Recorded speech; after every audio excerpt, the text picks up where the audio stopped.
అందరికీ praise the lord. బాగున్నారా నా ప్రియ సహోదరులారా? నిజంగా ప్రతి దినము ఇలా దేవుని వాక్యం వినటం, దేవుని వాక్యాన్ని ధ్యానించడం చాలా మంచిది కదా. నా ప్రియ సహోదరులారా, నిజంగా ఈ దిన హెబ్రోన్ క్యాలెండర్లోకి వెళ్ళే ముందుగా నేను ఒక చరణం పాడతాను. ప్రభుని స్తుతిస్తాం. వాక్యానికి సంబంధించిన ఒక చరణం పాడతాను. పూర్ణ హృదయ స్తోత్రముల్ చెల్లించెదా ప్రభునకే. పూర్ణ హృదయ స్తోత్రముల్ చెల్లించెదా ప్రభునకే. నా హృదయ పాపములను తన రక్తములో కడిగెన్. నా హృదయ పాపములను తన రక్తములో కడిగెన్. మృతమైన నా ఆత్మను జీవింపజేసే ప్రభు. మృతమైన నా ఆత్మను జీవింపజేసే ప్రభు. ఉచితంబుగానే పొందితి నిత్య జీవం. ఉచితంబుగానే పొందితి నిత్య జీవం. పూర్ణ హృదయ స్తోత్రముల్ చెల్లించెదా ప్రభునకే. పూర్ణ హృదయ స్తోత్రముల్ చెల్లించెదా ప్రభునకే. నా ప్రియ సహోదరులారా, ఈ దినం నేటి హెబ్రోన్ క్యాలెండర్ వాక్యం కూడా నేను ఒకసారి చదివిన తర్వాత ఈ విషయాలు మాట్లాడతాను. 138వ కీర్తన మొదటి చరణాన్ని చదువుతున్నాను. నేను నా పూర్ణ హృదయముతో నీకు కృతజ్ఞతాస్తులు చెల్లించుచున్నాను. దేవతల ఎదుట నేను కీర్తించెదను. నీ పరిశుద్ధాలయము తట్టు నేను నమస్కారం చేయుచున్నాను. నీ నామము అంతటి కంటే నీవు ఇచ్చిన వాక్యమును గొప్ప చేసి ఉన్నావు. నీ కృపాసత్యమును బట్టి నీ నామమును కృతజ్ఞతాస్తులు నేను చెల్లించెదను. ఇక్కడ దావీదు అనే భక్తుడు దేవుని నా పూర్ణ హృదయంతో నీకు కృతజ్ఞతాస్తులు చెల్లిస్తున్నానని చెప్తున్నాడు. అంటే ఎందుకని దావీదు గారు తన పూర్ణ హృదయంతో దేవుని స్తుతిస్తున్నాడు అంటే, దేవుని గణపరుస్తున్నాడు అంటే, దేవుడు తన జీవితంలో చేసిన కార్యాలు ఎన్నో, తనను ఆదరించిన సందర్భాలు ఎన్నో. ఆయన దీనులను లక్ష్యపెట్టివాడని అర్థమవుతుందా? ప్రాణం లేక ఇబ్బంది పడుతున్న వారిలో ధైర్యాన్ని పుట్టించేవాడని, అంటే జరుగుతున్న పరిస్థితులను బట్టి శత్రువుల చేతులను రక్షించేవాడని, దీనుల పక్షాన దేవుడు కార్యములు సఫలం చేస్తాడని, ఇవన్నీ దావీదు గారు తన జీవితంలో చూడకేం లేదు, చూశాడు. అందుకే ఆయనను ఎంతగానో గణపరుస్తున్నాడు, ఆయన ఎంతగానో కీర్తిస్తూ ఉన్నాడు. ప్రియ సహోదరులారా, ఇక పూర్ణ హృదయంతో, హృదయమే కదా ప్రమాదకరమైంది. ఇర్మియా 17లో మనం చూస్తే ఘోరమైన వ్యాధి కలది హృదయమే. హృదయ ఆలోచనలే పాడైపోయినాయి. ఆదికాండం 6వ అధ్యాయంలోనే ఈ హృదయము అటు కొంత ఇటు కొంత కాదు, పూర్ణ హృదయం. నీ హృదయంలో ఇంకా దేవునికే చోటు ఉండాలి. ఈ రోజుల్లో భక్తి ఎలా అయిపోయిందంటే, ఒక యాంత్రికంగా కొంతసేపు దేవునికి, కొంతసేపు లోకానికి, కొంతసేపు దేవునికి, కొంతసేపు సైతానికి. మందిరానికి పోయినప్పుడు కాసేపు అక్కడ ఉంటారు. మళ్ళీ ఇంటికి వచ్చినాక ఈ హృదయంలో సాతాను చేర్చుకుంటారు. Okay, hi hi bye bye అయిపోయింది. అంతేనంటారా? నేనేం తప్పు మాట్లాడుతున్నానా? పూర్ణ హృదయముతో దేవునికి కృతజ్ఞతాస్తులు చెల్లించాలి.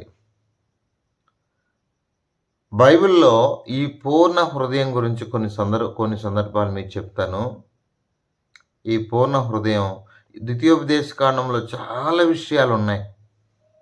ఆ రోజు ఇశ్రాయేలుకు దేవుడు ముందుగానే చెప్పాడు. ద్వితీయోపదేశకాండం 6వ అధ్యాయం. ఏం చేయాలి పూర్ణ హృదయంతో అంటే, రండి ద్వితీయోపదేశకాండం నేను కొన్ని మాటలు చెప్తాను. ద్వితీయోపదేశకాండము 6వ అధ్యాయము. 6వ అధ్యాయము చక్కగా, ఎందుకంటే మనకు ఈ మాటలు చాలా ముఖ్యం. 6వ అధ్యాయము 5వ వచనం చదువుతున్నాను. నీ పూర్ణ హృదయముతోనూ నీ పూర్ణ ఆత్మతోనూ నీ పూర్ణ శక్తితో నీ దేవుడిని యెహోవాను ప్రేమింపవలెను. పూర్ణ హృదయంతో దేవుని ప్రేమించాలి.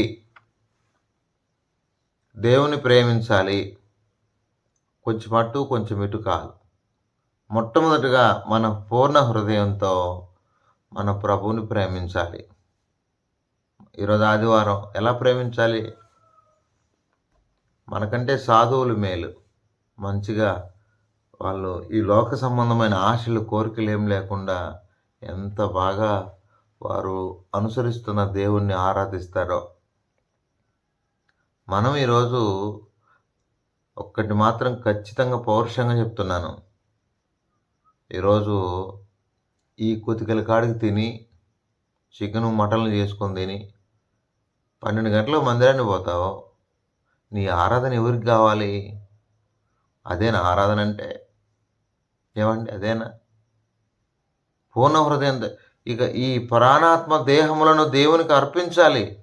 ఒక నిష్ట కలిగి, నియమం కలిగి దేవుని సన్నిధికి వెళ్ళి దేవుని ఆరాధించి రావాలి. ఇక్కడ దాకా తిని కాదు పోవాల్సింది. ఏమమ్మా లేట్ అయింది బ్రదర్, ఇంట్లో పిల్లలకి భోజనం చెప్పి. పిల్లల భోజనమా? ఉదయాన్నే కాసంత చేసుకొని తినండి. ఈరోజు ఏంటండి, ప్రభువును ఆరాధించే పండగ దినం ఇది. అంటే మిగతా రోజులు కాదు, ఈరోజు సమాజంగా కూడుకుంటాం. ఒక అద్భుతమైన సమయం అన్నమాట ఇది. ఎంత నిష్టగా వెళ్ళాలి. ఒక హైందవుడు గుడికి వెళ్ళేటప్పుడు ఎలా వెళ్తాడు? ఒక్క పొద్దు అంటారు వాళ్ళు, ఉపవాసంతో వెళ్తాడు. మనం ఎలా వెళ్తాం? మీరు తేడా చూసుకోండి. వాళ్ళు ఎప్పుడో ఒకసారి చేస్తారు బెదర్. మనం కూడా ప్రతి ఆదివారం ఉందాం. ఏమైంది? ప్రభువుని ఆరాధించి ప్రభు బల్ల తీసుకునేంత వరకు ఉపవాసం ఉండండి. ఏమైంది? నష్టమా? ఏమన్నా ఒరిగిపోతాయా? చెప్పండి. ఈ క్రమాన్ని పాటిస్తే తప్పేంటి? మన పూర్ణ హృదయంతో మన ప్రభువుని ప్రేమించాలి. ఖచ్చితం. పూర్ణ హృదయం. ఇంకా ఈ హృదయంలోకి అది ఇది కాదు, ప్రభువుని ప్రేమించాలి. ఇంకా ఇదే ద్వితీయోపదేశకాండం 11వ అధ్యాయము 13వ వచనంలో ప్రేమించాలి. 11వ అధ్యాయము 13వ వచనం నేను చదువుతున్నాను. కాబట్టి మీ పూర్ణ హృదయముతోను మీ పూర్ణ ఆత్మతోను మీ దేవుడిని యెహోవాను ప్రేమించి ఆయనను సేవింపవలెను. సేవించాలి. ప్రేమించడమే కాదు, సేవించాలి. అందుకే సమూయేలు కూడా చెప్తాడు. సమూయేలు మొదటి గ్రంథం 12వ అధ్యాయం. 12వ అధ్యాయము సమూయేలు మొదటి గ్రంథం. ఆ ప్రజలకు చెప్తాడు సమూయేలు గారు, ప్రవక్త. సమూయేలు మొదటి గ్రంథం 12వ అధ్యాయము 20వ వచనం నేను చదువుతున్నాను. ఒక్కసారి గమనించండి. 20వ వచనం చదువుతున్నాను. ఈరోజు పూర్ణ హృదయంతో ఆరాధించే పరిస్థితులు చూడలేకపోతున్నాం. ప్రజలు అటు ఇటు ఉన్నారు, ఒక తాటి మీద లేరు. 20వ వచనం చదువుతున్నాను. అంతటి సమూయేలు జనులతో ఇట్లనెను, భయపడకుడి, మీరు ఈ కీడు చేసిన మాట నిజమే. ఆయనను యెహోవాను విసర్జింపకుండా ఆయన అనుసరించుచు పూర్ణ హృదయంతో ఆయన సేవించుడి. ఆయన సేవించండి. అర్థమైందా? 24వ ఆయన మీ కొరకు ఎన్ని గొప్ప కార్యములను చేసెనో అది మీరు తలంచుకొని మీరు యెహోవా యందు భయభక్తులు కలిగి నిష్కపటులై పూర్ణ హృదయంతో ఆయన సేవించుట ఆవశ్యకం, ఖచ్చితం, అవసరం. పూర్ణ హృదయం దేవుడు ఎన్ని మేలు చేశాడు, ఎన్ని గొప్ప కార్యాలు చేశాడు. ఆయన సేవించకపోతే, ఆయన ప్రేమించడమే కాదు, ఆయన సేవించాలి. దారి తప్పిపోతున్నారు ప్రజలు. ఆయన పూజించట్లో, ఆయన సేవించట్లో, ఆయన ప్రేమించట్లో దారి తప్పిపోతున్నారు. క్రమాలు మారిపోతున్నాయి, పద్ధతులు మారిపోతున్నాయి. పాతకాలంలో ఉన్న భక్తి ఇప్పుడు చూడలేకపోతున్నాం. ఇప్పుడంతా రెడీమేడ్, అన్నీ రెడీమేంటే. భక్తి కూడా రెడీమేడ్ అయిపోయింది. భక్తి కూడా, అవునంటారా కాదంటారా? భక్తి కూడా రెడీమేడ్ అయిపోయింది. పాతకాలంలో రెడీమేడ్లు ఏం లేవు, అంతా చేతుల కష్టమే ఉండేది. ఇప్పుడు అంతా రెడీమేడ్, బట్టల కానుంచి ప్రతిదీ కూడా రెడీమేడ్ వచ్చేసింది. కాబట్టి నా ప్రియ సహోదరులారా, ఆయన్ను సేవించాలి. అలా బైబిల్ గ్రంథంలో చూస్తే ఇక ద్వితీయోపదేశకాండం 30వ అధ్యాయము, నేను 2వ వచనం చదువుతాను. ద్వితీయోపదేశకాండము 30వ అధ్యాయము ఒక్కసారి గమనించండి. ఈ దినాల్లో ఈ విధంగా ఈ క్రమంలో మనం వెళ్ళగలిగితే ఎంత దీవెనంటే, నేను చదువుతున్నాను చూడండి.